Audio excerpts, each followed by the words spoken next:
అత్యుత్తమర్యాంకులే లక్ష్యంగా నారాయణ.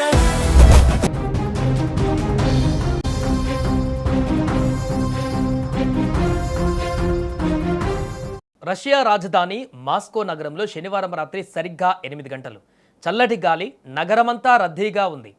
కుడ్రిన్స్కాయా స్క్వేర్లోని చారిత్రక భవనంలో ఉన్న బాల్జీ రొస్సి ఇటాలియన్ రెస్టారెంట్ వెలుపల నవ్వులు సంభాషణలతో ఆహ్లాదకరమైనటువంటి వాతావరణం ఉంది. కానీ సరిగ్గా అదే క్షణంలో నిశ్శబ్దాన్ని చీల్చుకుంటూ ఒక భయంకరమైనటువంటి పేలుడు సంభవించింది.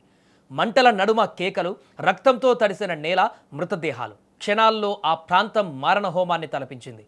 ఓ అపరిచిత మహిళ రెస్టారెంట్లోకి వెళ్లిన క్షణాలలో బాంబు బ్లాస్ట్ కారణంతో 3 మృతి చెందగా 21 మందికి గాయాలయ్యాయి. ఘటన జరిగిన బాల్జీ రోసి రెస్టారెంట్ సాధారణమైనదేమీ కాదు. అదొక అత్యంత విలాసవంతమైన చారిత్రక భవనంలో ఉంది. ఆ రోజు శనివారం కావడంతో ఒక ప్రైవేటు వేడుక కోసం సాధారణ ప్రజలకు ఎంట్రీ మూసివేశారు. లోపల ముఖ్యమైన వ్యక్తులు ఉన్నారు. టెర్రస్ పైన కొందరు విశ్రాంతి తీసుకుంటున్నారు. సరిగ్గా 8 గంటల సమయానికి ఓ గుర్తు తెలియని మహిళ ఆ రెస్టారెంట్ మెట్లెక్కి లోపలికి ప్రవేశించడానికి ప్రయత్నించింది. ఆమె నడకలో తీవ్రమైన కంగారు, చేతిలో ఒక ప్యాకెట్. అయితే ప్రవేశ ద్వారం వద్ద ఉన్న సెక్యూరిటీ గార్డుకు ఏదో తేడా కొట్టింది. ఆమెను వెంటనే అడ్డుకున్నాడు. ఆగండి, లోపలికి వెళ్ళడానికి అనుమతి లేదు అంటూ అడ్డుకున్నారు. కానీ గార్డు ఆమెను నిలదీస్తున్న ఆ కొద్ది క్షణాల్లోనే దారుణం జరిగిపోయింది. ఒక్కసారిగా ఊహించని రీతిలో స్వయంగా తయారు చేసిన శక్తివంతమైన ఐఈడీ బాంబు పేలింది.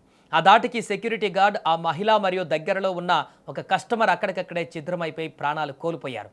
పేలుడు దాటికి రెస్టారెంట్ అద్దాలు తునాతునకలయ్యాయి. బయట టెర్రస్ పైన కూర్చున్న కస్టమర్లపైకి గాజు పెంకులు, ఇనుప ముక్కలు తూటల్లా దూసుకువెళ్లాయి. ఒక్కసారిగా ఆ ప్రాంతమంతా రక్తసిక్తమైంది. కనీసం 21 మందికి పైగా తీవ్ర గాయాలపై వెలువెల్లాడారు. సమాచారం అందుకున్న నిమిషాల వ్యవధిలోనే రష్యా ఉగ్రవాద నిరోధక కమిటీ, ప్రసిద్ధ రష్యన్ యాంటీ టెర్రర్ స్క్వాడ్లు, ఆర్మీ దళాలు ఆ ప్రాంతాన్ని ముట్టడించాయి. కుడ్రిన్స్కాయా స్క్వేర్ను తమ ఆధీనంలోకి తీసుకుని గాయపడిన వారిని అత్యవసరంగా ఆసుపత్రులకు తరలించారు. కానీ పేలుడు జరిగిన స్థలంలో ఉన్న ఆధారాలు చూసి పోలీసు అధికారుల వెన్నులో వణుకు పుట్టింది. ఎందుకంటే ఆ ఘటన వెనుక ఉన్న నిజాలు చాలా భయంకరంగా ఉన్నాయి. ఈ ఘటనపై రష్యా ప్రముఖ పత్రిక సంచలన విషయాలను బయటపెట్టింది. ఈ ఘటనలో అత్యంత భయంకరమైనటువంటి కోణం ఏమిటంటే, బాంబు తీసుకువచ్చిన ఆ మహిళ స్వయంగా ఆత్మాహుతి దాడికి వచ్చిందా, లేక ఆమెను ఎవరైనా బలి పశువును చేశారా అనే కోణంలో విచారిస్తున్నారు. ఇక పోలీసుల ప్రాథమిక విచారణ ప్రకారం ఆ మహిళ చేతిలో ఉన్న బ్యాగులో బాంబు ఉందన్న విషయమే ఆమెకు తెలియకపోవచ్చు.